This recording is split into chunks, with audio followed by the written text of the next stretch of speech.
Hey y'all, my name is Mare. Welcome back to my channel. Today's video is 5 romance book recommendations that will ruin you emotionally. Now, I love a good romance book. I really like contemporary romance. I love books that will make me cry, that are an emotional roller coaster, and the 5 books that I'm going to be talking about today all fit that bill. They're very sweet and wholesome, but also have, you know, a little slice of trauma to them. And for me, that's my perfect reading equation. I really like books that make me feel a lot of emotions. I want to feel happy. I want to feel sad. I want to cry because it's so wholesome, but I also want to cry because I can't believe what these characters have gone through. If you like emotionally traumatic books, here's 5 of them for you. First and foremost, I want to recommend Second First Impressions by Sally Thorne. This is by the same author of The Hating Game, but I actually much preferred this book. I gave this one 5 stars, and pretty much every book on this list 5 stars.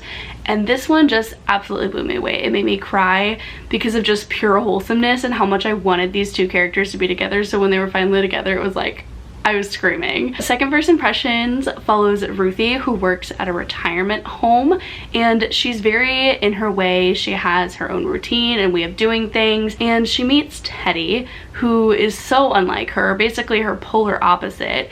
And Ruthie unfortunately finds out that Teddy is moving into the cottage next to her at the retirement home so that he can work as a maintenance member. So this, you know, causes some tension, but what I really love about this book is that you have 2 characters who are polar opposites of each other but yet still found their way to one another, and they work really well together. I also really loved the cast of characters in this book. There's some really amazing, incredible side characters and some side romances that will just warm your heart.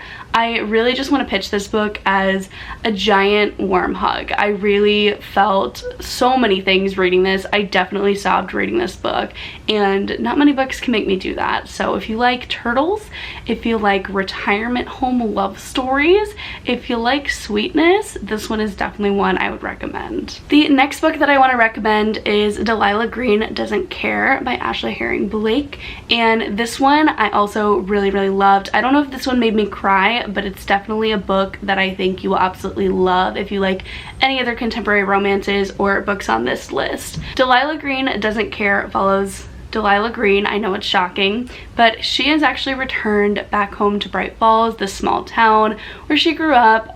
She has some family trauma, family issues. Her father died when she was younger, and she was left with her stepmother, who didn't give her as much attention as she did to her sister Astrid. But Astrid is actually going to get married, and she invited Delilah to her wedding, and she wants her to be the photographer for it. It brings Delilah back to this town where she has just a lot of unresolved feelings and emotions, and in this town she meets Claire, who she went to school with when she was younger. Claire is one of Astrid's bridesmaids and best friends, so Claire and Delilah are basically polar opposites once again. Claire has a kid. Delilah is very like edgy and, you know, grunge, and she doesn't like to follow the rules. And I just loved the dynamic between these two. I thought it was like sweet cinnamon roll sunshine and then big old grumpy emo, and like I loved the dynamic between the two of them. I love the discussion of family and sisterhood and rekindling that relationship. I thought it was really beautiful, and this one's actually going to be a series, so I'm really excited for the next book, which follows Astrid, because spoiler alert, the wedding doesn't go well. The third book that I want to recommend that will absolutely destroy you emotionally, I don't think I've recovered from this book, is Part of Your World.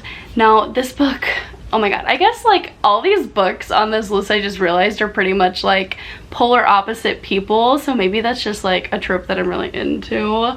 But this one is very much polar opposites, because the reason why the 2 main characters can't be together is because they're from completely separate worlds. Part of Your World follows a woman named Alexis, who is a very successful doctor. She works in the medical field. She comes from a family with a line of doctors, so she has a lot of pressure on her to stay in the medical field and to be a very important person in that field at this hospital she works at, because it's where her family's like always worked. She meets Daniel one day, and Daniel is basically the mayor of a town so small it's not even considered a town, it's considered a village.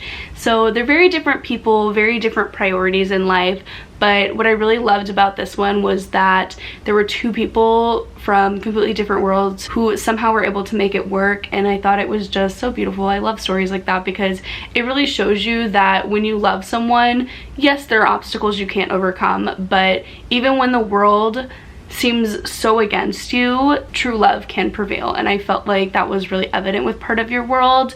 I love Daniel. He was such a sweet guy, and I really felt for Alexis. I truly understood why, even though the two of them liked each other so much, that they couldn't be together. And I feel like in a lot of romance books, miscommunication can be really irritating, or the direct conflict just doesn't hit right and it kind of ruins a book for you.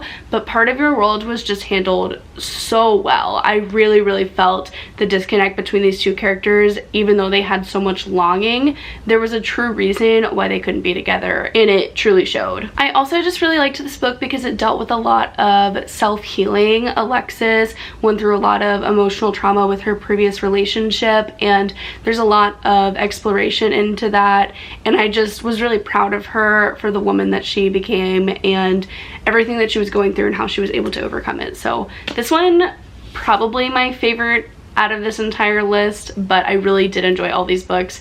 But like, if you're gonna only read one of them,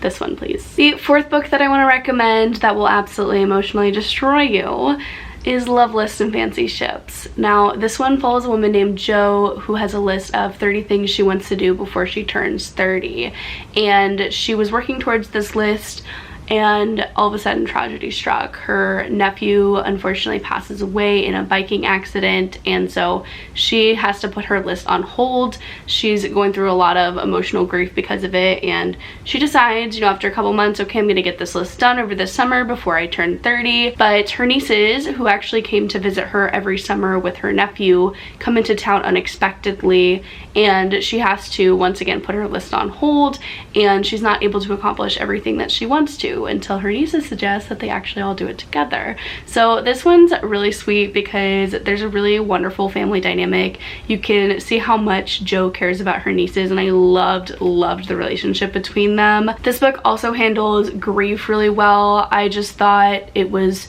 so sad to see how losing her nephew impacted not only Jo, but it impacted her nieces, and the way that this author wrote about grief and dealing with it was just something that I don't feel like I see a lot. You see how people handle grief in different ways because Jo deals with it differently than her nieces, and to see them kind of all struggle with that, it was really something that was hard to read about. The romance kind of comes into play with this one because on her list, Jo has to kiss a random stranger, and this random stranger ends up being a man named Alex who moved next door to her and is also working with her on the yacht that she works at. She has this wonderful relationship with him. Alex is actually a parent, and you see his relationship with his daughter. So this one was also really wonderful. I think it's a little less romance heavy than the other books on this list, but the romance was definitely super strong. I think this one definitely balances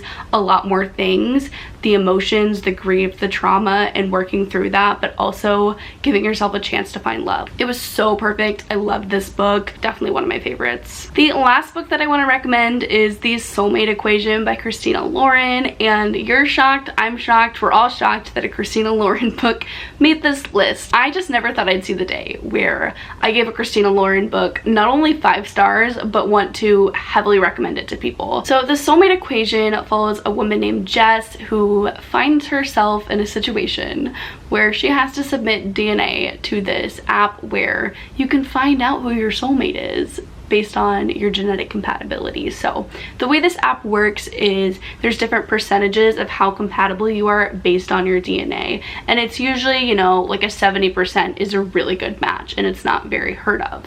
But she submits her DNA and she actually finds out that she has, I want to say it was like a 98% match with someone, and that someone actually turns out to be the very creator of the app. So this one was so good.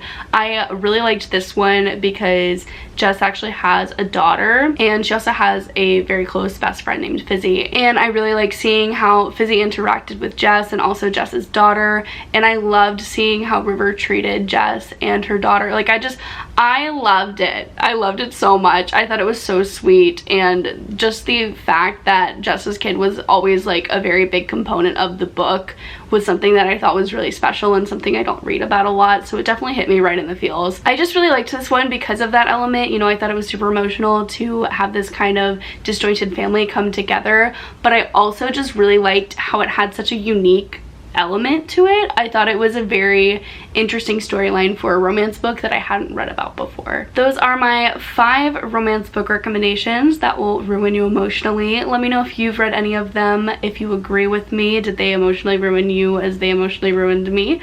Also, let me know what your romance book recommendations are down below. I'm definitely looking for more books like these because I genuinely adored all of them so much. Thank you so much for watching. I hope you enjoyed this video. Don't forget to give this video a like and subscribe to my channel down below. Thank you so much once again. I'll see you guys in the next video. Bye y'all.